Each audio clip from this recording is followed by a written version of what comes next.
3 juillet 2023, le conseil de ville de la municipalité de Sainte-Catherine-de-Hatley s'est réuni. Nous avons pour nous en parler, comme toujours, le maire Jacques Demers et le directeur général, M. Marc Marin. Avec eux, on va parler éventuellement de désinfection par rayonnement ultraviolet au niveau des eaux usées. On va justement parler aussi de l'entretien du système de traitement des eaux usées à Sainte-Catherine-de-Hatley. On va parler d'une heureuse nouvelle, congé de maternité à venir pour une des employées. Mais en ouverture, un contrat quand même assez important de 1,3 million de dollars vient d'être donné. Alors, on va commencer avec ça. On parle de reconstruction, de drainage et de pavage de certaines rues, là. Pouvez-vous déjà juste nous rappeler les détails de ce qui avait été lancé dans l'appel d'offres au début du mois de juin, Monsieur Demers? Oh, l'appel d'offres, je laisserais plus M. Marin, c'est vraiment C'est vrai, lui. absolument, oui. Allons-y vers Donc, M. Marin, donc directeur général qui connaît les détails techniques. oui, donc on avait un chemin que ça fait plusieurs années qui était voulu pour être asphalté. Donc, on a demandé un devis, on a fait faire un devis par notre ingénieur là, qui a fait le plan quinquennal ici, XP. Et le chemin, pour être sûr qu'il soit asphalté, il doit avoir une reconstruction partielle du chemin. Il doit être rapetissé. Et les élus veulent avoir une surface finale d'asphalte de 6 mètres et de surface avec les accotements va être de 7 mètres. Il y a des endroits que c'est vraiment trop large. Et en même temps, ils veulent s'assurer que l'infrastructure va être capable de supporter pour plusieurs années la couche d'asphalte qu'on va mettre. Donc, on était en soumission le 1er juin et on était chanceux. Chanceux. C'est la même tendance depuis, ça fait le 3e combat. On a eu 6 soumissionnaires. Donc, c'est le groupe La Roche de Val-Joli qui a eu le contrat. Qu'eux autres, ils ont déjà le contrat pour la rue de la Rivière de 400 mètres qu'on va faire là, dans un mois environ. Effectivement, donc une compagnie avec laquelle on est habitué de travailler du côté de Sainte-Catherine-de-Hatley. 6 soumissionnaires, encore une fois, chose qui est, oui, tout à l'avantage de la municipalité. Est-ce qu'il y avait un grand écart entre le 1,3 million là, de M. Laroche et de la compagnie Laroche Excavation, en fait, et les autres compagnies? Est-ce qu'on allait, comme on voit parfois, là, du simple au double ou des choses comme ça? On partait d'1,9 million à 1,3 million. Et on avait estimé les travaux dans le passé à 1,2 million. Cette année, on les avait estimés à 1,6 million. Et il y en avait deux dans l'entour d'1,6 million. Donc, il y avait une variation environ de 600 000 là, entre les... mais le groupe La Roche connaît le coin. Ils ont le gros dans la reconstruction, c'est la disposition des sols.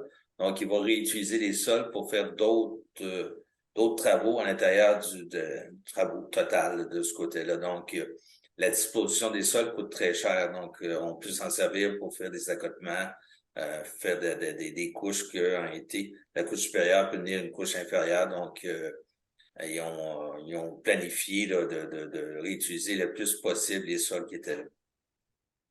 Très bien. On va aller maintenant du côté de l'octroi du contrat, toujours, mais cette fois-ci pour les nettoyages des fossés et bordures. Et cette année, pour la première fois, on a décidé de séparer ces deux contrats-là en deux compagnies différentes, vu tout simplement l'outillage de chacune des compagnies là, qui est plus spécialisé dans l'une ou dans l'autre.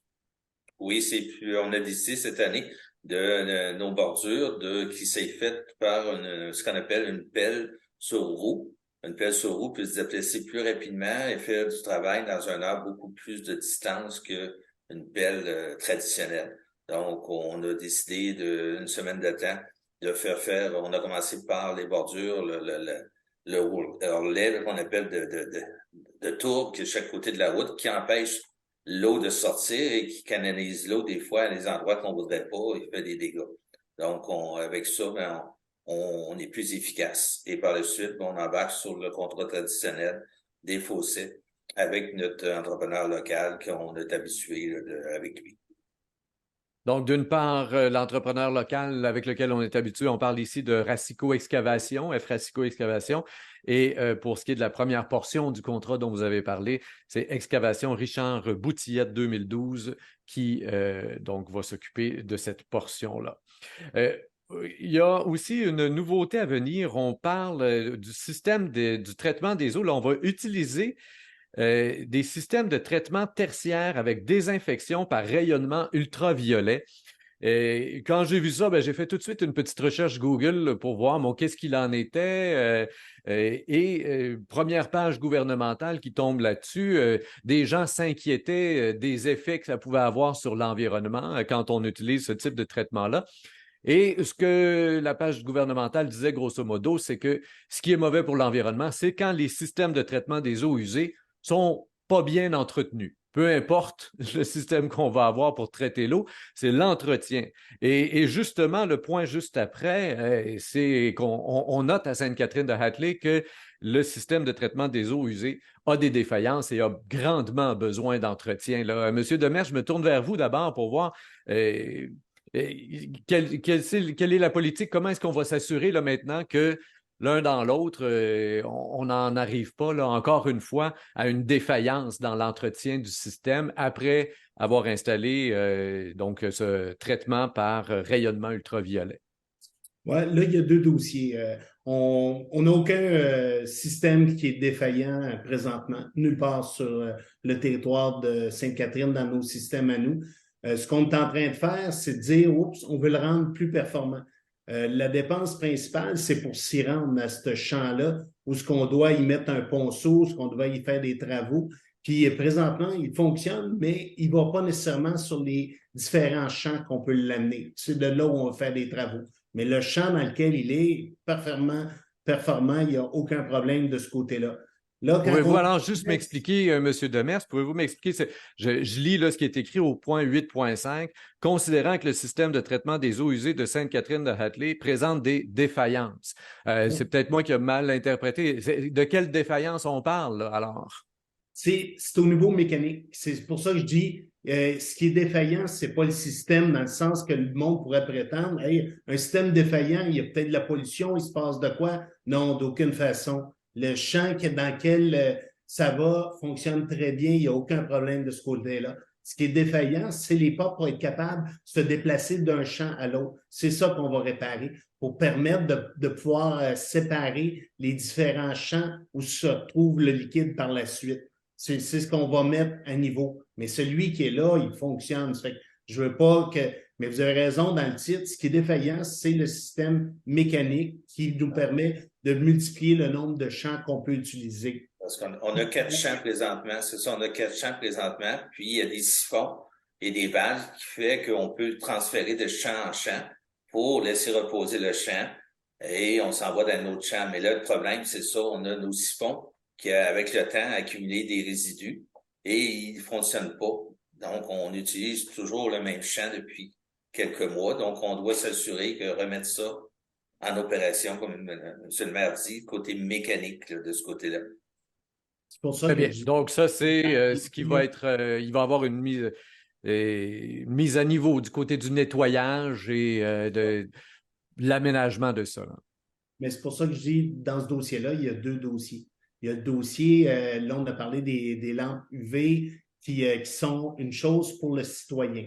C'est un nouveau système qui maintenant va être permis. Ce que vous avez lu sur le site du ministère, que vous dites, certains s'inquiétaient, se demandaient à voir s'il y aurait un impact au niveau de l'environnement. C'est la même question que le conseil municipal s'est posée. C'est pour ça que ça nous a pris plusieurs mois avant de statuer de ce côté-là et qu'on a vérifié avec le ministère de l'Environnement, tout ça, voir si tous ces systèmes-là étaient conformes. Comme vous le disiez, l'important, c'est qu'ils soient gardés à niveau. Ça devient la responsabilité de la municipalité pour être sûr que les travaux d'entretien sur ces systèmes-là soient faits. Ça fait qu'on les accepte parce qu'on sait que certains endroits dans Sainte-Catherine, que c'est difficile, souvent des fosses scellées, différents systèmes. Là, on nous présente un nouveau système que le ministère de l'Environnement nous dit conforme, qu'il n'y aurait pas de rejet nocif d'aucune façon pour l'environnement, mais il y aura un suivi à faire plus grand que pour d'autres au niveau de la municipalité et ces frais-là seront à l'utilisateur directement. Dérogation mineure, un seul dossier là, ce mois-ci. On parle d'un garage qui est maintenant déjà construit, pour lequel on avait bien fait les choses à prime abord. Il fallait laisser plus d'1 mètre du côté de la limite latérale droite du terrain. Les plans nous annonçaient un 2,07 mètres. Mais finalement, le garage a été construit à 50 centimètres de la limite. Et là, venant le temps de vendre, le propriétaire demande une dérogation mineure et la ville refuse, la municipalité refuse. Monsieur Demers, pouvez-vous nous expliquer le dossier un peu là, et le refus de la municipalité? Oui, c'est un dossier, dans le fond, ce qu'on demande au propriétaire lorsqu'il veut construire son garage. Quand ils sont très, très loin des limites, à 10, 20, 30 mètres, parfois on dit, faites juste nous localiser l'endroit, puis ça convient. Mais lorsqu'on s'approche des limites des voisins, on demande qu'un professionnel soit demandé pour vraiment localiser l'endroit. Ce qui a été fait dans ce cas-là, et ce qui devait être situé à 2,7 mètres, maintenant, après vérification, après la construction, est à 50 centimètres. Là, le conseil a décidé, non, on ne peut pas mettre un règlement qui dit qu'il faut laisser au moins 1 mètre, obliger une localisation, puis par la suite, par dérogation, défaire ce qu'on ne veut pas faire.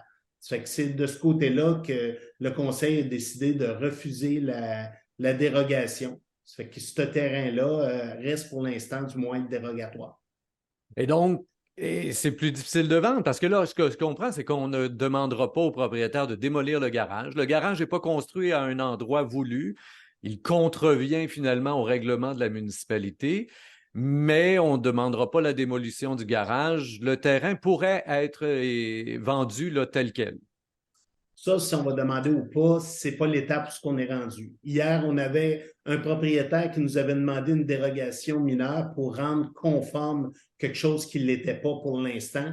C'est à cette réponse-là, à cette question-là plutôt, que le conseil a répondu en disant non, on n'accepte pas une dérogation.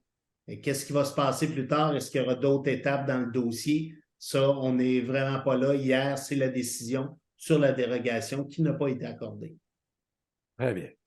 On termine le survol de ce qui s'est passé donc au mois de juillet à Sainte-Catherine de Hatley avec une bonne nouvelle pour la secrétaire réceptionniste. La voilà maintenant enceinte, en tout cas on l'espère heureuse de l'être, et le congé de maternité. Donc on en a parlé évidemment au conseil de ville puisqu'il va y avoir un poste d'ouvert pour son remplacement à compter de septembre 2023.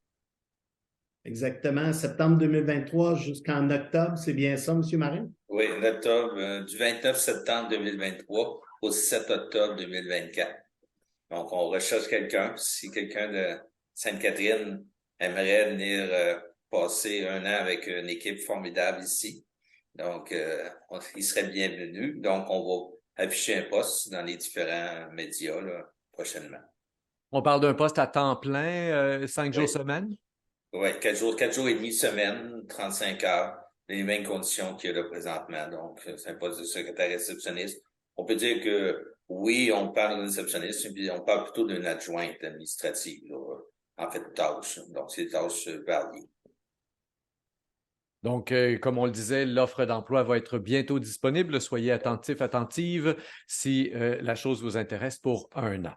Voilà qui fait le tour de ce qui s'est passé le 3 juillet à Sainte-Catherine de Hatley. Je vous invite, comme toujours, chers auditeurs, à faire circuler l'entrevue sur Facebook, Twitter et autres réseaux sociaux. Au microphone, Rémi Perra.